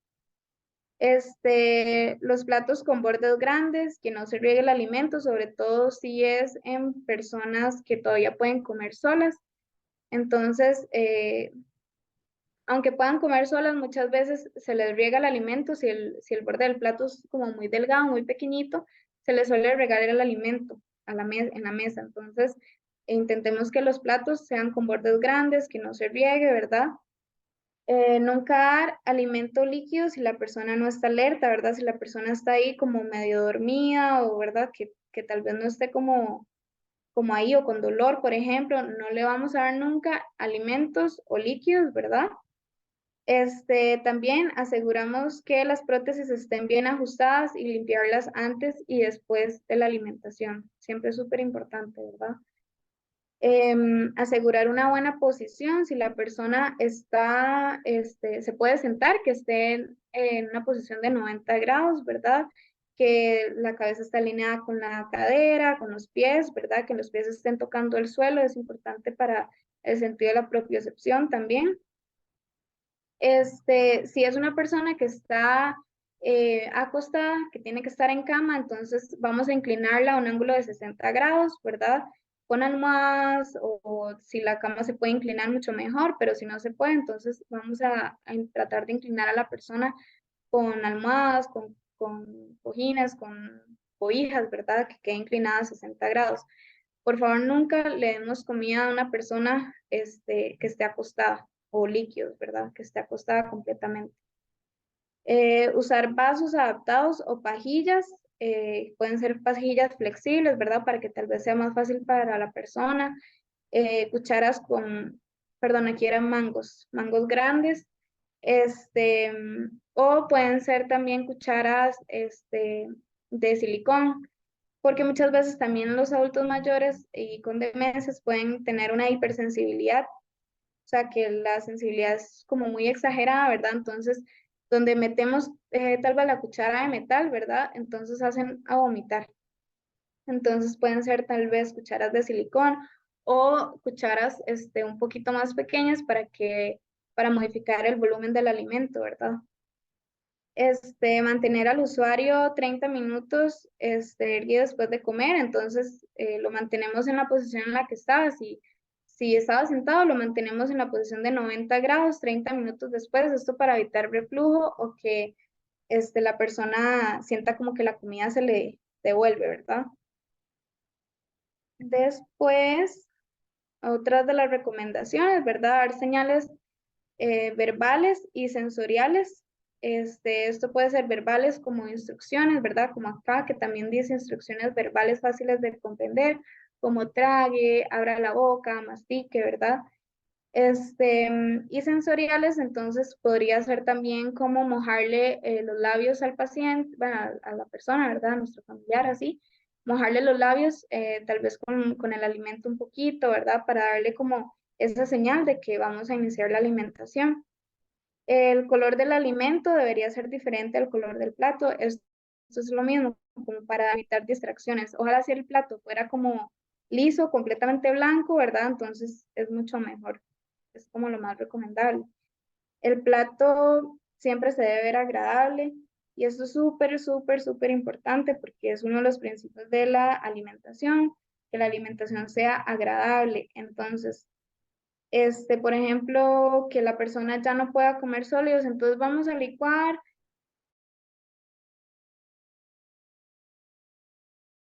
el gallo pinto y al final queda un olor sumamente desagradable para la vista, es sumamente desagradable también y para el gusto, ¿verdad? Entonces, por favor, intentemos que los platos de comida que le vamos a servir a la persona, ya sea si es como en una sopita, si es como en una crema, ¿verdad? En un puré, que todo se vea sumamente agradable para la persona, que la persona también se motiva para comer, sobre todo si tiene una demencia en la que todavía está consciente de lo que está comiendo, ¿verdad?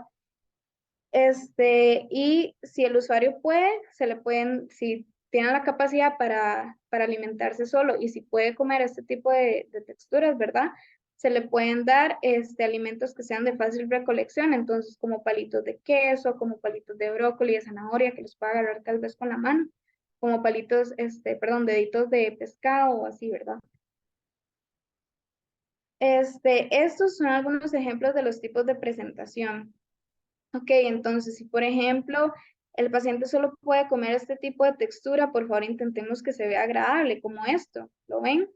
Que es como tal vez una papilla o así, pero se ve agradable, se ve rico, con un olor, con un color y con un sabor agradable. Si el paciente, por ejemplo, puede comer texturas así, semisólidas, ¿verdad? Entonces, que tal vez, por ejemplo, esto es como una zanahoria, esto es como tal vez un puré de brócoli, ¿verdad? Todo esto se puede acomodar en el plato de una manera que se vea agradable, ¿verdad? O sea, acá se ve bastante bien y eso va a fomentar también la motivación del paciente. Acá sí es más que todo como purés, acá hay como un picadillo, pero igual supongo que las verduras están muy suavecitas. Igual si es en puré, entonces intentemos que se vea lo más agradable posible. Estos son como algunos ejemplos, ¿no? No es que necesitamos servir ahí como en un restaurante, ¿verdad? Así, pero por lo menos que el plato de comida se vea agradable para la persona. Ok, ya vamos terminando. ¿Por qué es importante la educación para el cuidador con respecto a la disfagia? ¿Ok? Por la seguridad alimentaria del familiar o de la persona con la que está, ¿verdad? Que la persona pueda comer de manera segura, ¿verdad? Identificación de síntomas, entonces si el familiar o el cuidador empieza a notar que la persona está tosiendo mucho cada vez que come, si la persona cada rato le dice que es que siente que se le queda algo pegado, ¿verdad? Todo eso que el cuidador o familiar, perdón, empieza a identificar síntomas para poder acudir a un terapeuta de lenguaje, ¿verdad? O a una persona profesional en este caso. Conocimiento de técnicas y estrategias de alimentación, esto que generalmente se le va a brindar a la persona, al familiar, a la cuidadora, cuando recibe también la rehabilitación, ¿verdad? Obviamente uno tiene una comunicación con la familia del paciente, ¿verdad? Y se le enseñan estas técnicas y estas estrategias. El mantenimiento de una nutrición adecuada, porque no es solo darle comida porque sí, sino que toda la comida que le estemos dando a nuestro familiar o a nuestra persona con la que estamos ahí normalmente cuidándola sea nutritiva, ¿verdad? Y lo pueda nutrir y mantener también hidratado, estable, ¿verdad? Recordemos que también la parte de la desnutrición y la deshidratación puede llegar a deteriorarnos cada vez más la parte cognitiva. Entonces, es sumamente importante que la nutrición y de hidratación. Y la comunicación con el equipo de atención médico, que siempre es importante, ¿verdad? Entonces, con todos los profesionales que están trabajando en conjunto para este paciente, mantener una comunicación estrecha, ¿verdad? Que, ay, no, es que me habías implementado esta técnica, pero ya siento que no está funcionando porque sigue tosiendo, ¿verdad? Todo este tipo de comunicación es sumamente importante para ver qué podemos mejorar, qué podemos cambiar o modificar, ¿ok? Esta es una bibliografía fue donde saqué toda la información que les estoy compartiendo hoy. Y ya estamos en el área de preguntas. Sí, Voy porque a hay dejar varias que... ahí escritas en el chat que tal vez podrías ver. Ajá, voy a Hay una ver. muy común que, por ejemplo, las personas dicen, perdón, déjeme cambiarme de posición. Eh, por ejemplo, las personas adultas mayores, mayores de 65 años, tienen algo interesante. Se quejan de que de vez en cuando se les va la saliva por el mal camino o que se atragantan de Ujú. momento. Entonces hay una señora que dice que qué pasa con eso, si es que es un aviso de una enfermedad o algo. De acuerdo a tu Ok, experiencia, conocimiento, ¿qué podrías decir sobre el tema? ok, digamos, si es algo que te pasa ocasionalmente, digamos, si es que todos los días te pasa, entonces yo decidiría que puedes acudir a un terapeuta de lenguaje, ¿verdad? Para ver qué tal vez es lo que está pasando. Y si solo le pasa con saliva, o si le pasa también cuando toma líquidos, o si le pasa también cuando está comiendo algo, ¿verdad? Y que Ujú, generalmente, o sea, que usted dice, no, es que todos los días tomar algo, ¿verdad? O también esto del carraspeo, entonces como que la persona está tomando algo y empieza a cada rato, ¿verdad? Que necesitan como aclarar la voz. Eso también, si lo hace muy frecuentemente, entonces yo le diría que podría acudir a un terapeuta de lenguaje. Si es algo ocasional, pues a todos nos pasa, hasta a mí. ujú. Aquí hay alguien que comenta sobre, bueno, en dependencia de la etapa de los pacientes con demencia, puede haber momentos en que se dejen la comida en la boca, y no solamente la comida, sino que los medicamentos no se los tragan Ujú. y muchos los trituran. Entonces, Sí. por ejemplo, hay medicamentos que son de liberación prolongada, que no se pueden triturar porque pierden sus características físicas. Entonces, en ese caso, tienen que conversar con el médico de cabecera para ver qué opciones tienen. Digamos, Ujú. porque, por ejemplo, puede haber Exacto. medicamentos de liberación prolongada que tienen unas capas físicas que pasan por el estómago, pero siguen para el intestino o las primeras partes del intestino delgado. Entonces, digamos que se absorben lentamente en el tiempo para que duren 24 horas, que son lo que son de XR o XL. Entonces, si la trituran, el efecto de liberación prolongada no funciona y puede generar efectos secundarios y no el efecto deseado. Entonces, ahí tienen que conversar con el médico de cabecera Ujú. para ver qué hacen con eso. Hay una señora que pregunta, ¿qué tan temprano se puede diagnosticar una disfagia?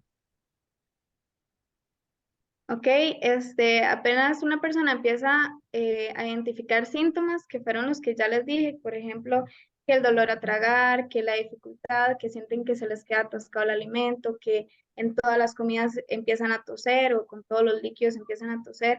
Todo esto, si ya lo empiezan a identificar, entonces pueden acudir de una manera temprana, ¿verdad? Ojalá más bien para que se pueda tratar o rehabilitar rápido. Exactamente.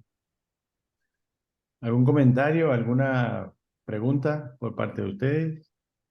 Este tema es un tema interesante en personas de demencia en estadio moderado y avanzado. Y también, por ejemplo, en pacientes con enfermedades de Parkinson u otras enfermedades neurodegenerativas donde se afecta mucho el lenguaje o la devolución. Un paciente, por ejemplo, con accidentes cerebrovasculares que afecten pares craneales, como se les llama, a las zonas que tienen la regulación del Ujú. lenguaje y de la deglución.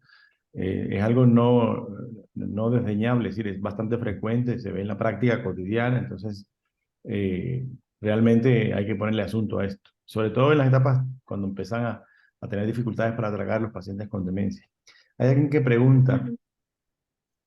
que dice, es interesante, por decirlo así, y es cierto, mi mamá se ahoga, pero no puede toser. Y otra persona Ok, dice, eso también es, diga. ajá. Ujú. No, eso también es muy importante porque puede, si el reflejo de tos está disminuido es que tal vez no tiene un buen reflejo de protección, ¿verdad? ¿No? Entonces es Y a importante veces también. Perdón, y a veces están tomando medicamentos para tranquilizar conductas o para que duerman bien, y esos medicamentos enlentecen los procesos, incluso de habla y de deglución. Entonces, y además producen sequedad de la boca. Entonces el bolo alimenticio no baja bien, o el reflejo está muy lento y eso hace que de alguna manera no puedan toser porque están deprimidos a nivel neurológico por efecto del Correcto. medicamento, sobre todo las benzodiazepinas, clonazepam, lorazepam, diazepam y algunos otros que son tranquilizantes mayores. Alguien pregunta, Ujú. ¿todas las disfagias son tratables o curables? Sí, digamos, si se le da continuidad, ¿verdad? Y otra cosa de lo que dije es que, por ejemplo, la disfagia esofágica es ya más a nivel médico, porque Ujú. ya es como un área en la que no podemos llegar nosotras, ¿verdad? Con técnicas o así. Sí, y hay que diagnosticar si no tiene un tumor del mediastino, Ajá, esta parte de correcto. aquí, o un tumor del estómago que no permite, o tal vez una hernia yatal gigante que puede afectar la salida Sí, el del paso intestino. de la línea. Exactamente. Doctor, Eh, dígame, Sari, a veces cuando, ¿cómo está? previa. A veces cuando uno oye las charlas, como que ustedes le abren a uno los ojos a percatarse o a poner más atención, ¿verdad?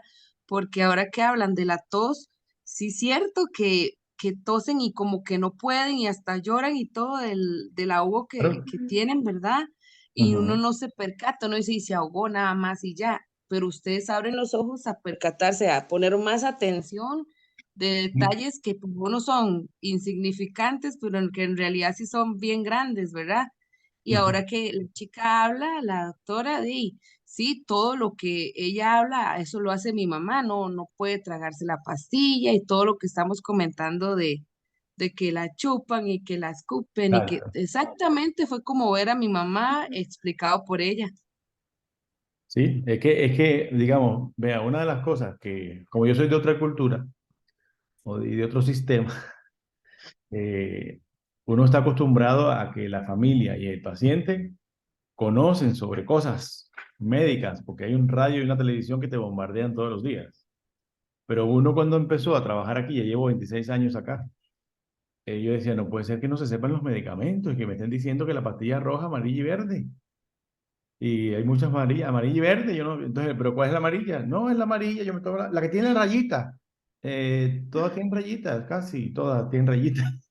Entonces, esta intención nuestra es para que la población en general y ustedes en particular tengan más información para tomar decisiones. A veces, por ejemplo, me llama no me llama, me mandan un mensaje que dice, doctor, le estaba dando a mi mamá la comida, empezó a toser y parece que los labios se le han puesto morados. Digo, muchacha, agarre y le llévela para el hospital, es una emergencia, se atoró algo, no sé. Pero así como que, y el mensaje de texto, de sonido, como que no es nada. Y yo uy, güey. Y son signos de alarma que tienen que aprender, ¿me entiendes? Son signos de Claro. alarma que tienen que aprender para emergencias, es como cuando los chiquitos. ¿Qué hago? Sí, yo Mi siento, bebé está tosiendo y no se mueve.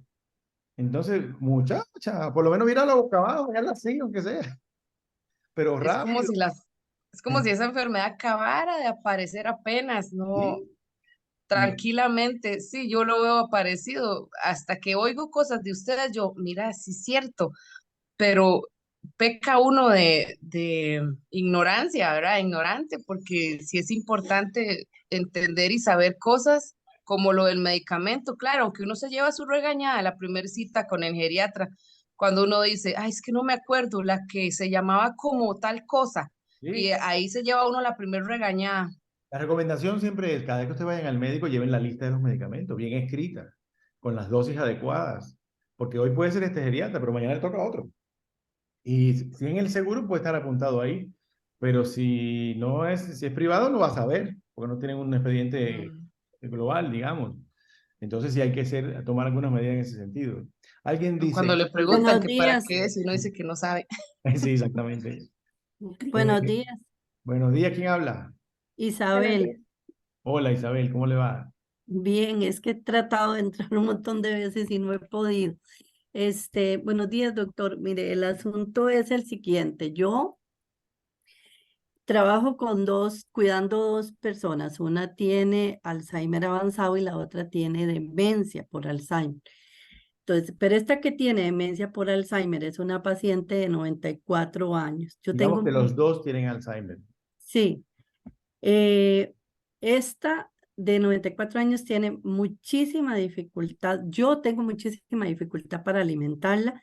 porque yo la cuido a ella por las tardes. Las señoras que las cuidan en la mañana no tienen tanta dificultad porque ella está como más receptiva a los Ujú, alimentos y a los medicamentos. ujú. A mí ella en las tardes es casi una labor titánica para mí. Y ella sí insiste, la administradora insiste, que pues ella tiene que recibir alimentos porque si no se va a enfermar, ¿verdad? Y porque ella es muy delgadita y que no puede bajar de peso. A ella ahorita le están dando solamente cremas, o sea, toda la comida a ella se la licúan. Y además de eso se le da el ensure, o sea, esa es la bebida que ella toma, el ensure más la crema. Por las tardes ella no quiere, ella sencillamente todo me lo escupe, o sea, es tan terrible porque cuesta muchísimo. Cuando yo le acerco el ensure, a veces sí se lo toma, pero me rechaza y me rechaza y me rechaza la comida. Y también tengo problema con los medicamentos. Yo he estado deshaciéndole en un poquito de jugo los medicamentos, las pastillas que le tocan a ella.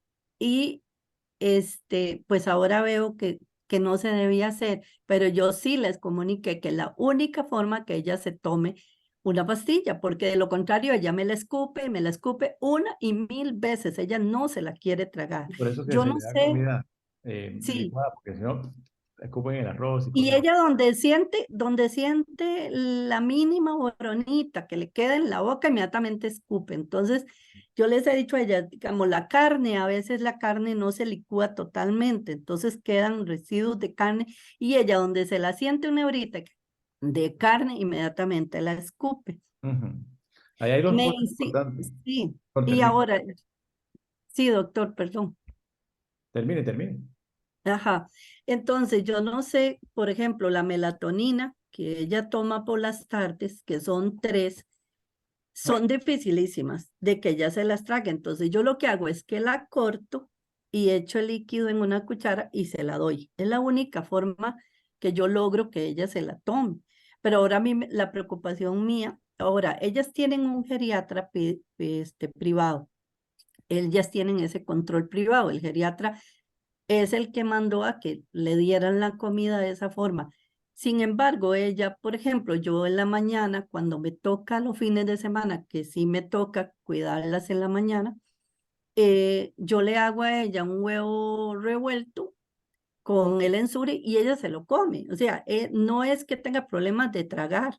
Entonces, es una cosa que yo no logro entender Ok, por qué por las tardes sí hay tanta dificultad para eso. Y lo que me preocupa son los medicamentos, ok. que yo, si eso no les están haciendo el efecto deseado, entonces, Escúcheme, vea lo siguiente, hay dos cosas ahí. Una, la parte nutricional tiene que ser evaluada con el nutricionista para ver si la cantidad es suficiente y adecuada de manera integral en el tema de lo que le están administrando de comida. Segundo, debe de ser valorada por terapia del lenguaje que tenga que ver con el tema de la disfagia para saber si realmente está teniendo disfagia o no. Pero hay que descartar que los pacientes en las tardes tienen una cosa que se llama síndrome del atardecer y en dependencia del grado de deterioro que tenga la persona, el síndrome de atardecer se manifiesta de diferentes formas y una de ellas es esto. Es decir, después de las 2, 3 de la tarde, que empieza la mayor incomodidad de los pacientes con demencia, que producto del síndrome del atardecer o del ocaso, puede ser que de 2:30 a 3 hasta las 7 de la noche el paciente sea muy incómodo el manejo. Y también puede ser que le den medicamentos para tranquilizarlo o mantener tranquila a la persona. Ahí hay que evaluar varias cosas y eso tiene que conversarlo con el geriatra para ver qué se puede lograr. Pero sí me parece que la valoración por parte de terapia de lenguaje y por nutrición te podrían ayudar en eso. Lo que debes de entender es que pueden influir en que escupa su grado de demencia, que sea el síndrome del atardecer lo que está manifestando de esa manera, que además algún medicamento le esté provocando mayor pérdida de atención en esa etapa del día, digamos. Pero sí debes de ser evaluada para que la nutrición corrobore, porque puede ser que al valorarse con terapia de lenguaje, te diga, sí, tiene una disfagia importante, aunque lo que tú describes no es disfagia, no tiene que ver con esto, porque no tiene dificultad para tragar en el día, sino que hay una Ajá, incomodidad del paciente en la tarde, posiblemente por esta situación que te estoy comentando del síndrome del atardecer. De todas maneras, debe ser evaluada sí, porque sí, no debe sí, desnutrirse, ¿verdad? sí. Pero doctor, igual a ella, al geriatra se le comunicó Ajá. ese comportamiento de ella. Entonces, ¿qué hizo él? Él dijo, quítele los medicamentos de la tarde. O se lo traslada. Entonces, pero doctor, ¿qué pasó? Ella no duerme Ok. absolutamente. Tanto la melatonina como los otros medicamentos que se le dan son los que le ayudan a ella a que ella ya después de cenar, ella pueda dormir. Entonces, se pasa 2, 3 días, absolutamente. Yo le tuve que decir a la administradora, vea, tengo 3 noches de no dormir absolutamente nada porque ella no duerme, ella pasa, hable y hable y hable y grita y se mueve, tiene problemas de visión también, porque ella casi no ve, Ok, pero sí hay siente el muchas sabor de las cositas ahí. comidas, porque eso sí, ella, Ajá. Pero hay muchas sí, cositas por evaluar. También un paciente con demencia, ujú, a veces no se detecta que no manifiesta ni dolor, ajá, no manifiesta incomodidad si tiene estreñimiento, no manifiesta incomodidad si le arde al orinar, y es frecuente las infecciones urinarias en pacientes mayores así, que pueden ser ajá, causas de este sí, tipo de sí. situaciones. Pero cuando usted dijo, después de cenar, quiere decir que cena demasiado temprano, ¿verdad? Entonces, Ah, sí, sí, sí, tipo 5 de la tarde, ok, y pasa en ayunas dependiendo después porque de a las veces, 5 hasta el otro día. perdón, Y pasan ayunas después de terminar la cena esa hasta el otro día. sí, pero es que ella nunca quiere comer de por sí, ella Ya. nunca quiere Bueno, comer, ella lo único que quiere es dormir. yo he tenido dos pacientes mayores así. Bueno, ninguna de las dos tenía demencia, pero muy mayores, de 90 y pico de años, y tenían anorexia. Ya, ellas, digamos. Es- Era muy difícil el tema. Pero en el caso de los sí, pacientes con demencia, puede llegar el momento, en dependencia de lo que valoren, nutrición y terapia del lenguaje, si necesita una sonda para alimentarla. Que esa es una ajá, opción que uno debe esperar al final, no siempre. De hecho, hay una pregunta que alguien dice ahí, que si una persona que tiene sonda nasogástrica o sonda PEC puede volver a comer por la boca. Te lo dejo a la terapeuta. En realidad, ajá, en realidad sí, sí se puede volver a rehabilitar, ¿verdad? Para que pueda volver a comer por la boca y les voy a contar uno de los casos como más cercanos que yo tengo, que es mi abuela. Ella estuvo hospitalizada como un mes casi y le pusieron una sonda. eh, Se deterioró mucho con la sonda, en realidad, siempre estaba irritable, siempre estaba como de mal humor, ¿verdad? Y siempre estaba como incómoda, intentaba jalarse la sonda. Ella tiene Alzheimer, un Alzheimer ya bastante avanzado. Este, yo la rehabilité también para que pudiera volver a comer por boca y ahorita ella come bastante bien. Sí, Entonces sí, sí se puede volver a rehabilitar a una persona para que pueda volver a comer con sonda, aunque tenga una disfagia, perdón, aunque tenga una demencia avanzada. sí, yo he tenido como 3 casos. Incluso de esos 3 casos, a uno se le quitó la sonda PEC y volvió a comer sin ningún Ujú, problema. Y murió de otra cosa, sin ningún ujú, problema comiendo. Incluso otro paciente tenía la sonda PEC, pero pedía por la boca. Y si había funcionalidad en el tema en el momento, él se lo tragaba bien. Y las enfermeras del hogar de ancianos decían, doctor, entonces le quitamos la sonda. Y yo, no, dejémosla ahí, porque no ujú, está molestando y él no se la arranca ni nada. Porque no quiero que si le quitamos esa opción, se desnutra. Y sí, se puede hacer ujú. sin ningún pero problema. en el, Cada paciente hay que individualizarlo, ¿verdad? sí. Y en el caso Exacto. de esta señora, yo creo que difícilmente se le va a poder poner Dígale, una sonda, dígale, porque ella es dígale demasiado agresiva. ok, Ella es dígale, demasiado agresiva, entonces no creo que ella se le pueda poner porque ella todo se lo quita. Ella no soporta ni que uno la toque. ok, Entonces, si me da entonces ahí lo ella que hay, reacción. ahí posiblemente lo que hay es un estado confusional secundario o algo que no sabemos todavía, ni usted. Es decir, no Ujú. es solamente la demencia, sino que, es más, dígale a la administradora que le pidan un examen de orina. De orina, pero ella sale bien de todo, doctor, porque si le hacen de todo y todo sale No, bien. pero de todo Todo. no, de orina. con pero sonda, ah, eh, con, con sonda. con sonda. Ujú. Con sonda uretral para determinar si realmente no lo tiene. Si eso no Ok, tiene, si no tiene infección urinaria, entonces forma parte de los trastornos conductuales y emocionales de los pacientes con demencia y requiere un tratamiento diferente. La melatonina no le va a hacer nada. Pero eso ok, tiene que discutirlo con el geriatra. ok, muy bien, gracias, Mucho doctor. gusto. Hay una paciente, una cuidadora dice que ella cuida a alguien y que le cuesta lavar sus dientes. Ella le saca su plantilla y después no se las quiere poner. ¿Cómo puedo hacer? Eso a veces es difícil, porque recuerden que un ¿A dónde paciente con está esa pregunta? demencia es decir, eso no es de ella, es un objeto. Ujú, exacto. ¿A dónde está esa pregunta que no la he visto? De Rosa Monge. Dice, cuido una paciente con demencia y ¿la está viendo? Me cuesta lavar sus dientes, le saco la plantilla Ah, sí. y después no se las quiere poner. Ujú. Sí, y después no se las quiere poner. ¿Qué puedo Ujú. hacer? Bueno, es que igual tenemos que hacerlo. O sea, sí o sí hay que hacerlo porque hay que limpiar, ¿verdad? Bien las prótesis, ¿verdad? Y que no queden residuos en la cavidad oral. Entonces, ¿cómo se las ponen normalmente? O sea, ¿qué hace usted? ¿Se las lava? Y luego, ¿cómo hace para volvérselas a poner normalmente? Rosa, ¿la Rosa Monge se fue o está ahí? Ahí la veo. Ahí está, pero puede que no esté. Realmente la experiencia que he tenido en el asilo de ancianos es que las enfermeras o asistentes de pacientes Eh, le quitan las doc- prótesis, se las doctor, no lavan. sé si me escuchas. Ahora sí, dele. Sí, se escucha.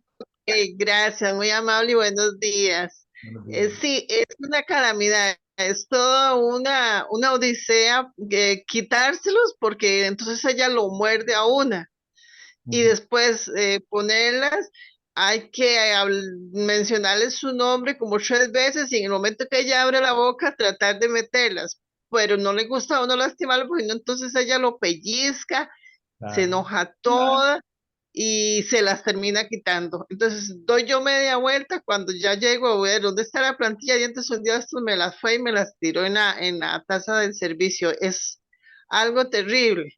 Entonces, de allá yo no sé ni cómo actuar en ese sentido. Si quieres, puedo decir algo, bueno.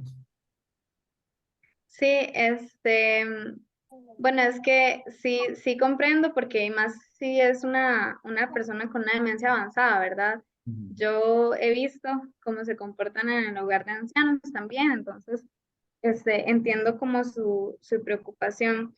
Este, en realidad lo que podrías hacer tal vez es como hablarle, no sé si, cómo explicarle, tal vez eh, yo sé que cuando tienen las demencias a veces es muy difícil que puedan captar o comprender el lenguaje, ¿verdad? Lo que uno les va a decir, las instrucciones, pero lo que yo he hecho, por ejemplo, en el hogar, cuando se ponen un poco difíciles, tal vez no con ponerse las prótesis, ¿verdad?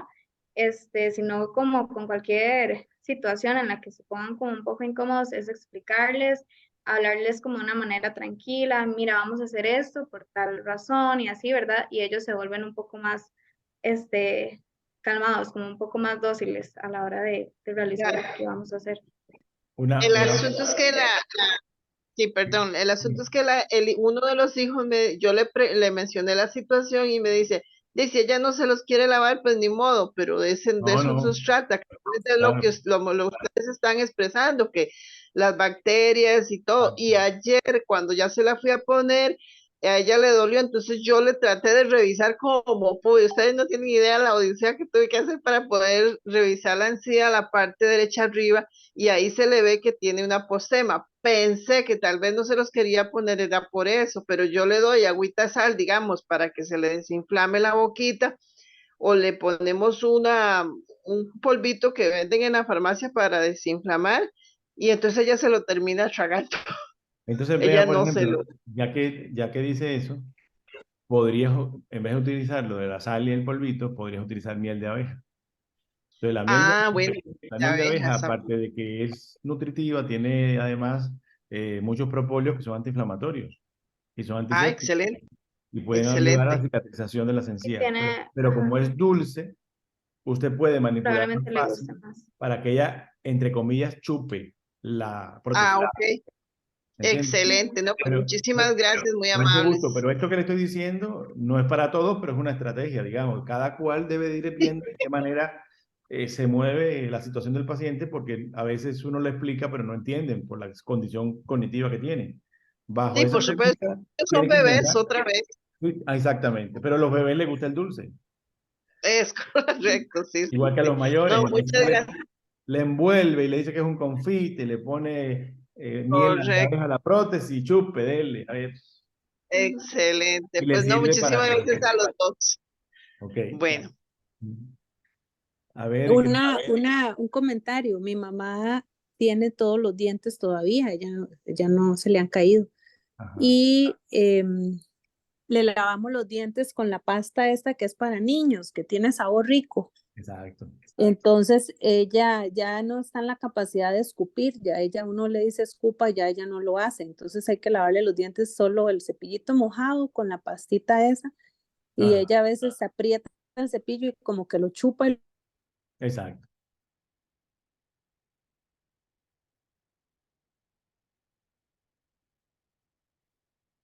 lo Es, es absorbe, como, seguro le sabe rico. sí. es como Entonces yo un tengo que poco. estarle diciendo, mami, otra vez cierra los dientes, ¿verdad? Y a veces le duele un poquito porque a veces la encía se les inflama, pero lo logramos con esa pasta, la que es de niños que tiene sabor rico. Ajá. No hay ningún comercial a ninguna pasta en específico.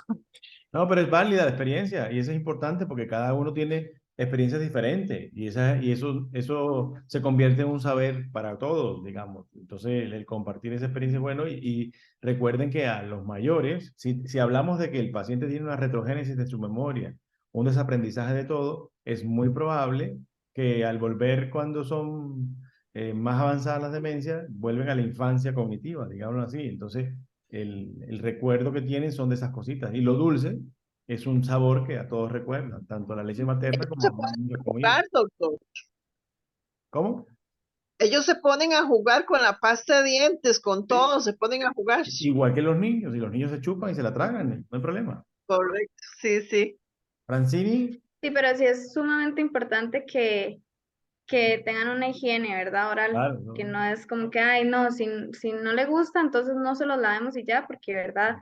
no se puede Puede suponer. haber una acumulación bastante de bacterias y, ¿verdad? Hay cosas que luego les puede ocasionar. Si se tragan algo y lo aspiran, les puede ocasionar una infección pulmonar y un problema mucho más grave, ¿verdad? Entonces sí Y es eso fue sumamente lo que yo le hice importante. saber a su hijo, pero su hijo dice, es que si mamá no quiere, no podemos obligarla. Es que no se trata de obligarla, se trata de hacerles ver y nosotros ser los conscientes, los que estamos coherentes, que puede causar un problema más grave. Exactamente. Exacto. Sí. Francini, Sí, doctor, les agradezco a los dos, ha sido muy, o sea, toda la información y todo, excelente. Fue que me quedé pensando, a mi mamá le cuesta tragarse la Epival de la noche, ella toma Epival de 500 de de liberación esto que usted prolongada. dijo que es prolongada, ¿verdad? Ajá, exacto. Entonces yo la parto en dos, ¿eso afecta? Ya sí, ya no es la liberación prolongada.